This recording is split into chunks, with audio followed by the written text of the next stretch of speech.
நீ கார் வாங்கியே தர மாட்டேன். நீனு டிவியில் நீனு பேக்கு நீனு இந்த டிவியில் காட்டுதில்ல, எனக்கு இது மாதிரி ஆகி தரியா? இந்த கார் யாரும் வாங்கி கொடுத்தா? நீதான்.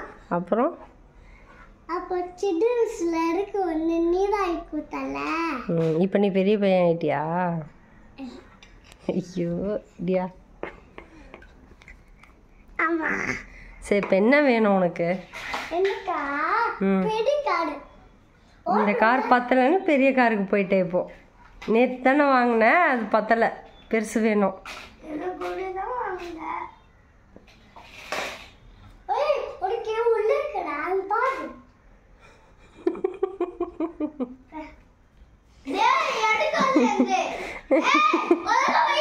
சரி சரி சரி விடு, வெய் அண்ணாது வெய். சரிங்க வா.